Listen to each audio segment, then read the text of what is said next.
एक ही बिल्डिंग है, identical flats हैं, दिखने में आइडेंटिकल है। सपोज हर फ्लैट के अंदर सामान भी आइडेंटिकल पड़ा हुआ है, लेकिन एनर्जी हर घर की अलग अलग होगी। ये घर की एनर्जी को कौन बनाता है? घर की एनर्जी पिछले कुछ सालों से ये हुआ कि हम घरों को ज़्यादा कंफर्टेबल बनाने में इतना फोकस कर रहे थे कि हमने घर की एनर्जी पे ध्यान नहीं दिया है। हमने सोचा जितना ज़्यादा फैसिलिटीज़, जितना सुंदर इंटीरियर और जितना बड़ा मकान, उतना हमारा परिवार खुश रहेगा, संतुष्ट रहेगा, सुकून में रहेगा। एक्सपेरिमेंट करके देख लिया। ये भी एक एक्सपेरिमेंट करने की ज़रूरत थी। एक्सपेरिमेंट कर लिया, रिज़ल्ट मिल गया कि घर का सुंदर, घर का इंटीरियर, घर का साइज़ मन के सुख पर कोई असर नहीं डालता है। वो सिर्फ फिज़िकली हमारे को ज़्यादा कंफर्टेबल कर देता है उस घर के अंदर।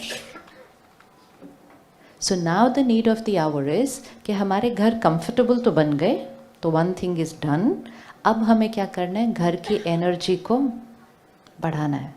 क्योंकि अगर नहीं ध्यान रखा तो डे बाय डे हमारी घर की एनर्जी क्या होती जा रही है? पता कैसे चलेगा कि हमारी घर की एनर्जी अप है या डाउन है? घर में रहने वालों की मनोस्थिति।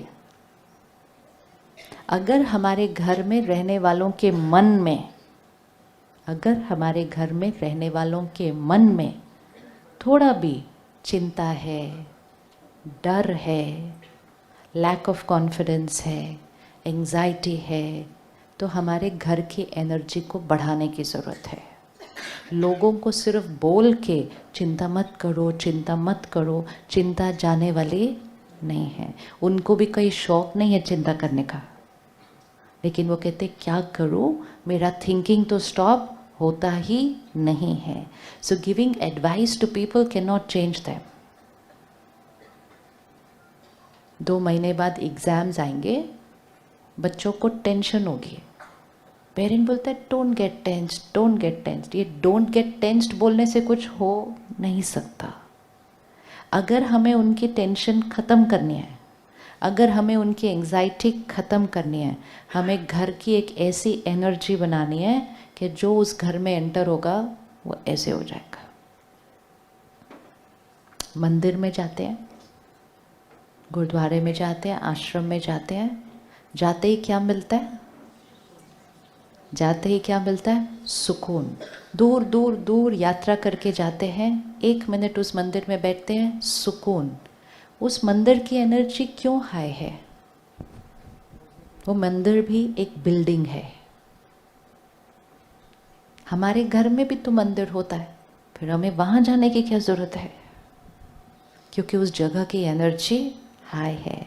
वो मंदिर की एनर्जी हाई क्यों है? What is so different over there? मंदिर की एनर्जी हाई क्यों है? या कोई भी प्लेस ऑफ वर्शिप की एनर्जी हाई क्यों होती है? गुड वाइब्रेशंस और पॉजिटिव वाइब्स और प्रेयर और हाई एनर्जी वर्ड्स। सारा दिन उच्चारण कौन से शब्दों का हो रहा है? एंड सेवा भाव। कोई भी ऐसे स्थान की जो एनर्जी हाई होती है वो इसलिए होती है क्योंकि वहाँ जो कार्य चल रहा है वो इस इंटेंशन से हो रहा है, ऐसे, है ना? अब वो सारी एनर्जी क्रिएट कौन कर रहा है वहाँ पे? वो एनर्जी वहाँ पे क्रिएट कर कौन रहा है?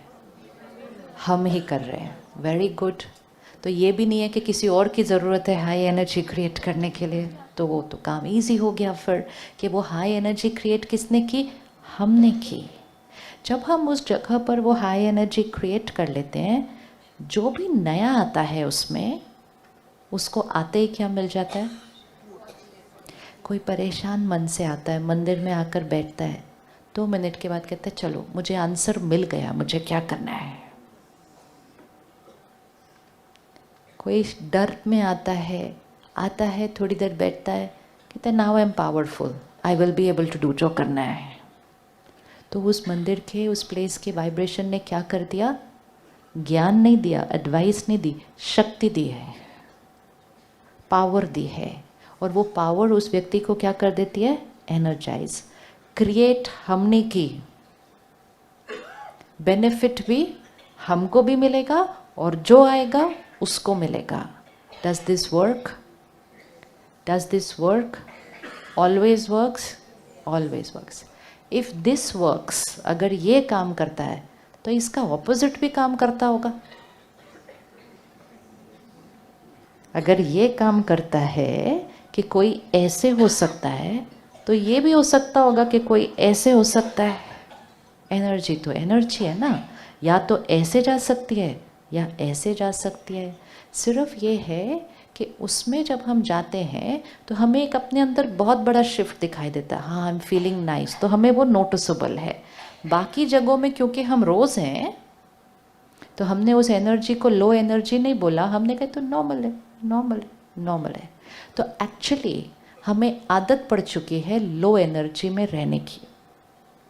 जैसे हमारी हवा अगर दूषित है शहर की, अब हम दिल्ली में रहते हैं, वहाँ हवा दूषित है, लेकिन हमें आदत ही पड़ गई है उसमें रहने की।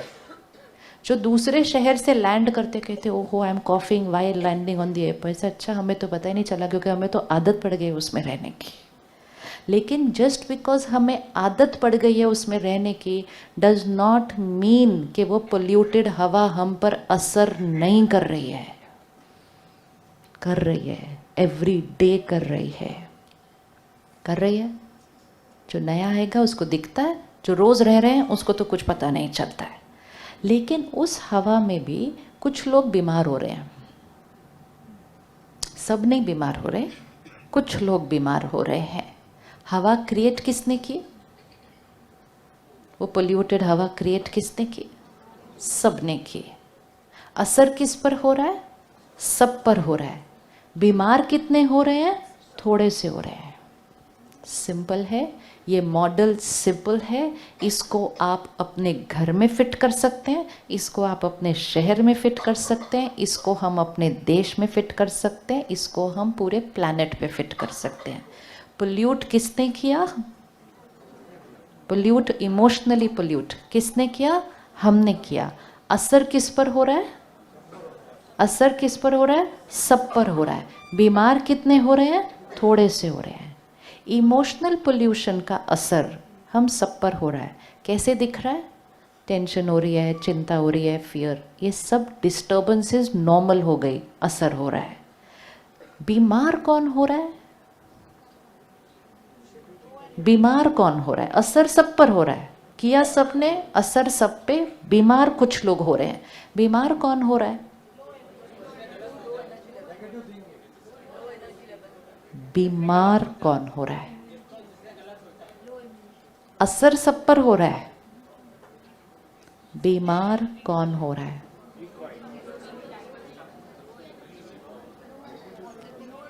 हर रोज सुबह उठकर जब अखबार पढ़ते हैं और सुनते हैं, देखते हैं, इसने ऐसा कर दिया, उन्होंने ऐसा कर दिया, वो स्टूडेंट्स ने ऐसा कर दिया, वो सारे वो हैं जो इस दूषित हवा की वजह से, इस दूषित हवा की वजह से बीमार हो रहे हैं। बीमार हो रहे हैं मतलब नेगेटिविटी सिर्फ मन में नहीं, अब अग्रेशन, फियर, इनसिक्योरिटी सिर्फ मन में नहीं है, सिर्फ वर्ड्स में नहीं है, अब वो इस तरह से बिहेवियर्स में आने लग गई है। लेकिन जब हम वो बातें भी सुनते हैं तो हम बैठ के बोलते हैं ये लोग देखो कैसे कर रहे हैं, and then we want them to change, कि ये बदलें। अब ये कैसे बदलें? तो उसके लिए सरकार कुछ करे, ये कुछ करे, वो कुछ करे। The finger is never coming on, the finger is never coming on. क्या समाज का कोई भी एक वर्ग पूरे देश की हवा को बदल सकता है? लगता है? Is it possible? पूरे देश की हवा, इमोशनल पोल्यूशन को क्या कोई बदल सकता है? इमोशनल पोल्यूशन है, क्रिएट किसने की? हमने की। ठीक कौन करेगा? हम करेंगे। सिर्फ शोर मचा के, जोर से बोल के, क्रिटिसाइज करके, कंप्लेन करके, नीचे खींच के और उनका भी मजाक उड़ा के हवा को साफ करने की बजाय, हवा को साफ करने की बजाय कई गुना ज़्यादा उसको पोल्यूट कर देते हैं और फिर उसी हवा में रहना पड़ता है। अब इसको घर पे ले आओ, घर की एनर्जी को सब अपनी अपनी थोड़ी थोड़ी कमज़ोरियों के साथ दूषित करते हैं। असर घर में रहने वालों में सब पर पड़ता है। बीमार घर में कोई एक होता है, मतलब कोई ज़्यादा रिएक्टिव हो जाता है, कोई रूडली बोलना शुरू कर देता है, कोई बहुत एंग्जाइटी में हो जाता है, किसी को पैनिक हो जाता है। बीमार कोई एक पड़ता है, दूषित सबने किया था, असर सब पे पड़ रहा है। और जब कोई एक बीमार होता है तो बाकी सब पर असर और ज़्यादा पड़ जाता है। जब वो और ज़्यादा पड़ जाते हैं, घर की एनर्जी और डाउन हो जाती है। जब और डाउन हो जाती है, जो बीमार था वो और बीमार हो जाता है। और अगर अभी भी हमने इसको कुछ नहीं किया तो ये डे बाय डे क्या होता जाएगा? Unpredictable things are going to happen because we have no idea कि हम कितनी लो एनर्जी में जी रहे हैं। अगर प्लेस ऑफ वर्शिप की एनर्जी किसी को सुकून दे सकती है तो एनर्जी ऑफ टर्ब्यूलेंस किसी के सुकून को ख़त्म कर सकती है। होता है कि नहीं? कभी एकदम शांत मन से कहीं जाते हैं और कहीं जाने के बाद लगता है यहाँ आके तो माइंड ही डिस्टर्ब हो गया हमारा। होता है या नहीं होता है ऐसा? तो सुकून को ख़त्म कर दिया किसी के। तो ये समय है, अब एक चीज़ को प्रायोरिटी बना लीजिए। मेरे घर की एनर्जी, मेरे घर की एनर्जी हाई होनी चाहिए। इतनी हाई होनी चाहिए कि जो आपके घर में एंटर करे, गेस्ट भी आए ना, वो ये आके नहीं बोले ये शो पीस बहुत सुंदर है, ये बहुत सुंदर, वो आके बोले क्या इतनी अच्छी वाइब्रेशन है, यहाँ आते ही मेरा मन शांत हो गया। Then we have achieved what we wanted. ध्यान जाए ना सामान के ऊपर, पहला ध्यान किस पर जाए? बहुत ज़्यादा फोकस हो गया सिर्फ उन्हीं बातों पे जो दिखती हैं, और जो नहीं दिखती हैं that is completely being ignored. हमारा मन अगर खुश नहीं तो कंफर्टेबल घर में भी हम खुश नहीं। हमारे रिश्ते अगर स्ट्रॉन्ग नहीं तो हम कंफर्टेबल भी घर में खुश नहीं। अगर हमारा मन खुश नहीं तो सबसे अच्छा सामान होके भी बॉडी हेल्दी नहीं। तो सबसे इम्पोर्टेंट पार्ट ऑफ लाइफ को इग्नोर किया गया है। अब नया साल मतलब इसी चीज़ को अपनी लाइफ का सबसे इम्पोर्टेंट पार्ट बना दीजिए। Priority of the house, priority of the family, priority of me is going to be emotional health. क्यों? ऑलरेडी इस साल WHO ने कहा हमारा देश डिप्रेशन में नंबर 1 है। तो अब वो इमोशनल हेल्थ पे भी रही नहीं बात, वो मेंटल हेल्थ पे आ गई। अभी भी नहीं करेंगे तो अगले 2 साल में कौन सा स्टैटिस्टिक्स हो जाएगा फिर? आज 1 in 4 नहीं ध्यान रखा, 2-3 साल बाद 1 in 2 हो जाएगा। सब कुछ होगा लेकिन एंजॉय नहीं कर पाएंगे। We don't want our life to reach that stage. So it's important we take charge of life back again. नहीं तो वो हमारे हाथ से क्या होती जाएगी? स्लिप ऑफ हो जाएगी। क्यों स्लिप ऑफ हो जाएगी? क्योंकि ये हमारे कंट्रोल में नहीं है। अब अगर हमें अपनी घर की एनर्जी को प्रायोरिटी बनाना हो, रूम फ्रेशनर स्प्रे करने की ज़रूरत नहीं पड़ेगी। सिर्फ यहाँ से अच्छी एनर्जी स्प्रे होनी चाहिए। घर की एनर्जी को हाई करना हो तो कौन सी चीज़ों को सफाई करनी पड़ेगी घर से? हाँ, तो कौन सी आदतें घर में से बाहर जाएगी?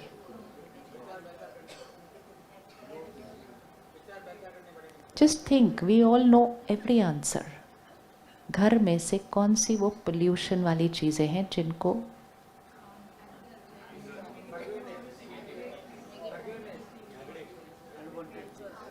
घर के झगड़े, वेरी गुड, और हेट्रेड, आर्ग्यूमेंट, लिखते जाना लिस्ट साथ साथ। घर के झगड़े, घर के आर्ग्यूमेंट। नेगेटिविटी भी बहुत जेनरिक वर्ड है। What negativity is there in the house? Very good. एक दूसरे की वो वाले संस्कार पे फोकस करना जो हमें पसंद नहीं। ये ऐसे हैं, ये ऐसे हैं, ये ऐसे हैं, ये क्यों ऐसा करते हैं, ये क्यों बार बार मेरे साथ ही ऐसा करते हैं। उनका संस्कार उतनी एनर्जी लो नहीं करता जितना हमारी सोच उनके संस्कार के बारे में एनर्जी को लो करती है। And how much we think and talk about other people, how much we think and talk about other people. फिर जब हमारे घर में कोई आता है, फिर उनके साथ भी हमारी कॉन्वर्सेशंस कैसी वाली हो गई है। एक दिन सिर्फ अगर आप 1 घंटा किसी के साथ बात करने बैठे हैं, सिर्फ उस 1 घंटे के बाद चेक करना कितना part of the conversation was here एंड कितना part of the conversation was here. वो आए, 1 घंटे के बाद वो चले गए, हमारा घर दूषित हो गया। फिर कोई आए, हम 1 घंटा बैठे, चाय पिए, बातें कहे, वो चले गए, हमारा घर दूषित हो गया। क्या ये पॉसिबल है कि हमारी कॉन्वर्सेशंस इधर हों? वैसे कौन सी बातें हमारी कॉन्वर्सेशंस को इधर लेकर आती? क्योंकि ये भी इम्पोर्टेंट है, नहीं तो पता ही नहीं चलेगा। वो नॉर्मल बहुत हुई है ना आजकल, इसीलिए कौन सी बातें हमारी कॉन्वर्सेशंस को नीचे लेकर आएंगे? गॉसिप। दुनिया ने कहा time pass gossip, time pass कर रहे थे। गॉसिप जितनी टॉक्सिक चीज शायद ही कोई और होगी। 2 लोग बैठ के तीसरे के कमजोर संस्कार को डिस्कस कर रहे हैं, और कोई नहीं तो किसी के भी बारे में डिस्कस करते हैं, जिसको नहीं जानते, जिसका कुछ नहीं पता, लेकिन कुछ पढ़ा सुबह आज सोशल मीडिया पर। पहले हमारी गॉसिप कितनी होती थी? इतने ही दायरे में होती थी सिर्फ, तो फिर भी हम ठीक ठाक थे। अभी जब से हर एक की जीवन सोशल मीडिया पे है, फिर हर एक को उसके ऊपर कमेंट करना अलाउड है, तो हमारा गॉसिप का जो लेवल है वो बहुत ज़्यादा multiply with everyone's talking about everybody and everything. धीरे धीरे वो भी एक एडिक्टिव बन जाती है कि I have to comment on everything that is happening. अब यही अगर कमेंट करना है तो अच्छा वाला कमेंट करके देश की एनर्जी को भी ऊपर ही उठा लें। कितनी सारी मैसेजेस जो सारा दिन ऊपर आ रहे हैं उसके, और जितने कमेंट्स उसके ऊपर हो रहे हैं, कहते नॉर्मल है ना, हो रहा है तो बात तो करनी पड़ेगी उसके बारे में। बात करिए उसके बारे में, लेकिन बात की एनर्जी कैसी होनी चाहिए? क्या ये हो सकता है कि हम हमारे घर में गॉसिप को बैन कर दें? और प्योर एनर्जी क्रिएट करना मुश्किल है। जो डिफ़िकल्ट चीज़ें हैं वो तो हम बहुत सालों से करते आए हैं, अब तो इजी चीज़ें करने का काम आ गया है। बहुत मुश्किल चीज़ें हमने की। 3 लोग बैठे, एक उठा, 2 ने उसके बारे में बात की, फिर वो उठा, बाकी 2 बैठे, फिर उसके बारे में बात की, फिर इसके बारे में बात की। This is all difficult work which we have been doing, a lot of difficult work. ऐसी बातें जो हमारी एनर्जी को नीचे खींचती हैं, हमारी ऑरा को डिप्लीट करती है। फिर हम किसी और के पास जाते हैं ऑरा हीलिंग करने के लिए, ऑरा क्लेंजिंग करने के लिए, पास्ट लाइफ की भी रिग्रेशन के लिए चले जाते हैं। पास्ट छोड़ो, अभी वाली ठीक हो जाए तो भी सब ठीक हो जाएगा। But we thought somebody else will heal us. कोई और हमारी ऑरा कैसे क्लीन कर सकता है? और करेंगे तो कितनी देर के लिए क्लीन करेंगे? अब ये टेबल क्लॉथ है, किसी और को भेज दिया साफ़ कर दो, तो उन्होंने प्यार से साफ़ करके दे दिया।